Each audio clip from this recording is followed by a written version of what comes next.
Y bueno, tras un tiempo, recibí llamadas de productores y directores que decían, vas a ser una estrella. Y yo, no quiero serlo. Y ellos, vas a serlo. Y yo, no quiero serlo. Y entonces se estrenó, ¿y tú qué sabes? Y se convirtió en un éxito repentino. Viajaba a Sioux City cada fin de semana y como equipo hablábamos de los principios y los conceptos. Pero presté atención a las dos preguntas que se hicieron. Como dije anoche, todos querían saber cómo lo hacíamos.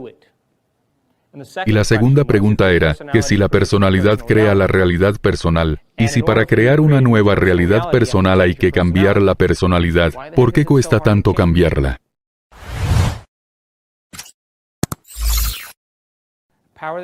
El poder que produjo el cuerpo cura el cuerpo. Y empecé a pensar que esta inteligencia, que esta conciencia que me daba la vida, organiza las funciones metabólicas, que me hace latir el corazón y digerir la comida es una conciencia. Y una conciencia es percepción, y percepción es prestar atención, y me tiene que prestar atención a mí. Así que pensé, vale, dos cosas. Voy a dedicar mi tiempo y energía a contactar con esta inteligencia. Vamos, no pienso ir a ningún sitio, ni hacer nada, ni ver a nadie. Me acuesto boca abajo así. Y dije, voy a crear un plan, una plantilla, un diseño. Voy a reconstruir todas las vértebras de la columna. Y cuando termine y esté todo listo, voy a entregar esta creación a una mente superior. Y voy a permitir que haga lo que mejor se le da. ¿Lo entienden? Lo segundo que dije fue, no voy a permitir que ningún pensamiento escape a mi percepción que no quiera experimentar. Parece fácil, ¿no? Pero, ¿han notado que con estrés o en una crisis suelen centrarse en lo que no quieren que ocurra en lugar de en lo que quieren que ocurra? Se debe al cóctel de químicos derivados de las hormonas del estrés. Nos preparamos para lo peor. Y así cada día, si esta inteligencia fuese una presencia, una conciencia, una percepción, y me prestase atención, y si empezara a reconstruirme la columna y empezara a pensar en estar minusválido el resto de mi vida, perdería mi atención. ¿Están de acuerdo? Y si empezara a reconstruir mi columna y a pensar, ¿vendo mi casa? ¿Mi consulta? Perdería el momento presente. ¿Están de acuerdo? Y no emitía una señal muy clara porque no estaba presente con ella. ¿Le ven sentido? Eso es lo que pensaba por aquel entonces. E igual que alguien de nuestra vida con quien tenemos relación, sabemos cuándo están presentes y cuándo no, porque prestan atención, ¿no es así? Así que pensé, vaya, es una conciencia muy presente, y voy a crear un modelo muy específico. Y si dejo de prestar atención, empezaré de nuevo.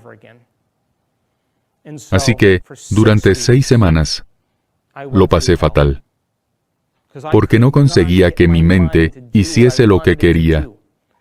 Y empecé con mucha ambición, pero después hacía un cambio brusco y era otra persona, y era consciente de que era inconsciente, y me detenía y volvía a empezar. Y me enfadaba y me frustraba mucho. Estaba muy impaciente, y no quería ver a nadie, no quería hablar con nadie, solo quería entrar en contacto. La gente de mi vida estaba preocupada por mí, porque no quería socializar, no quería dar pena a nadie, no quería nada de eso.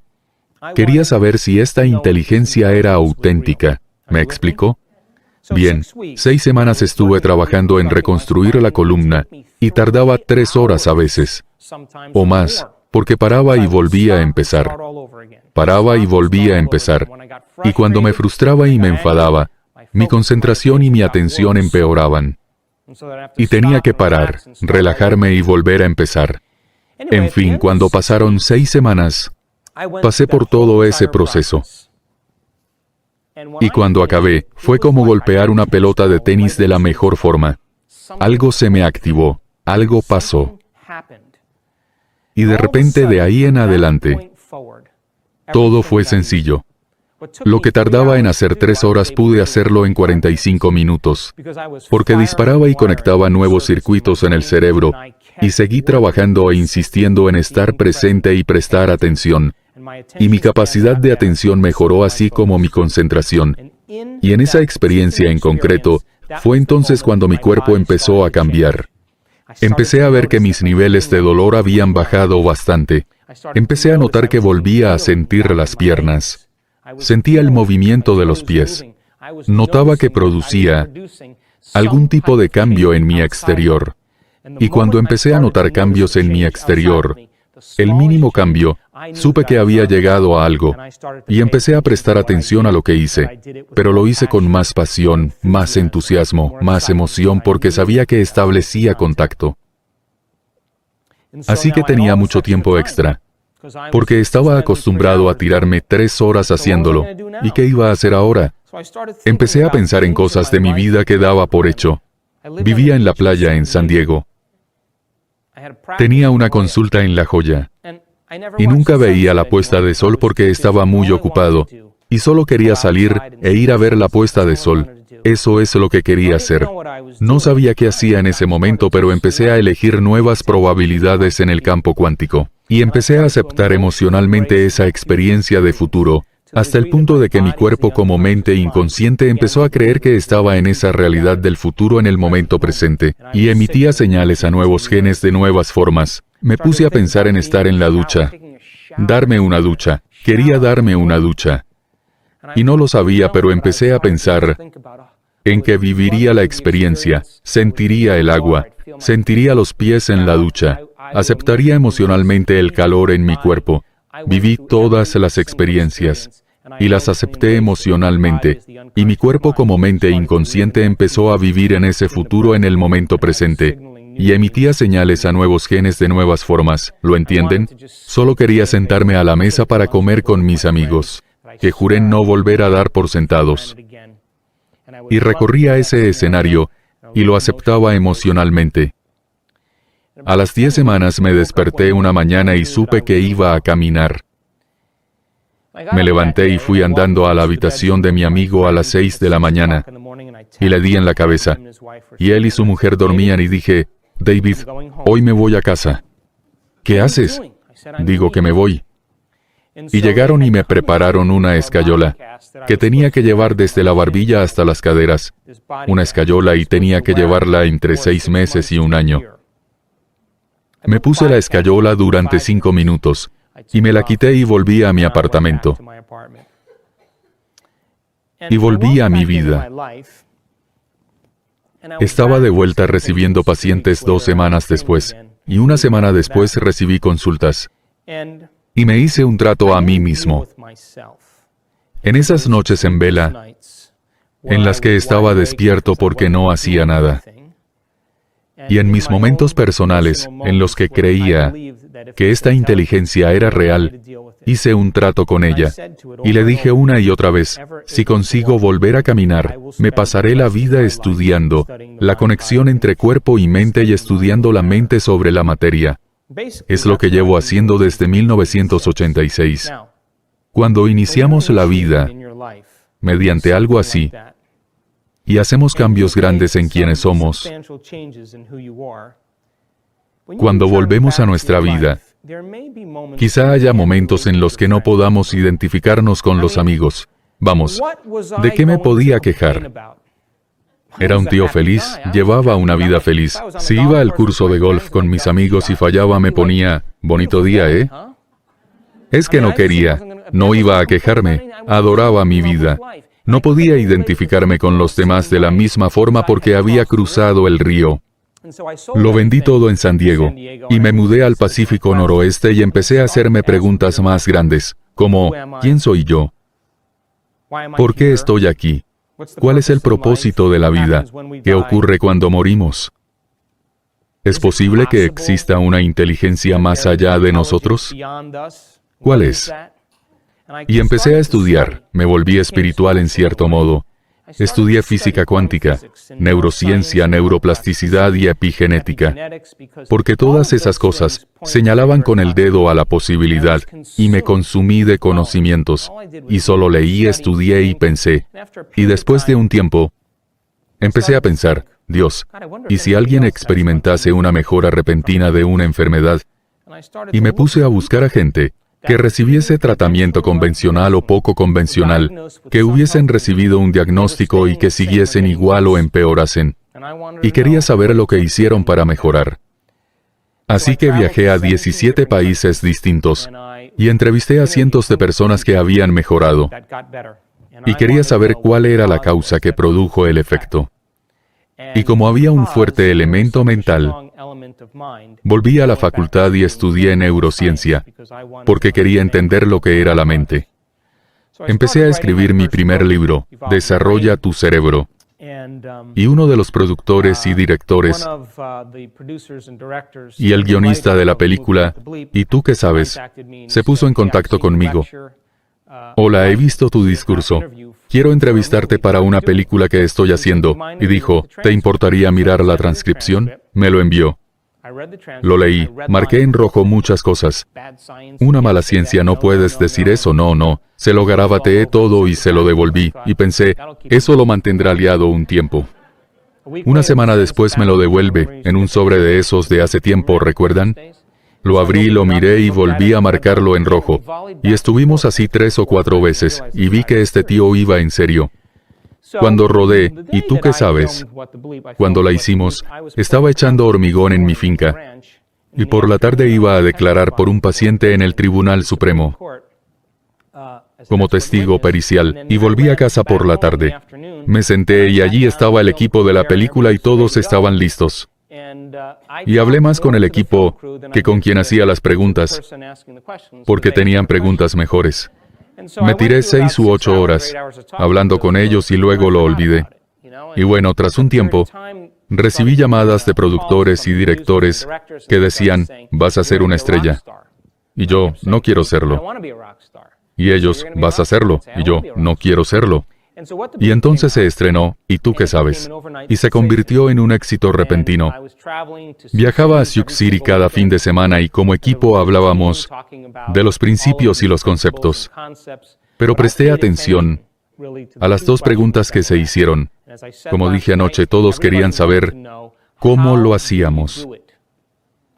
Y la segunda pregunta era, que si la personalidad crea la realidad personal, y si para crear una nueva realidad personal hay que cambiar la personalidad, ¿por qué cuesta tanto cambiarla?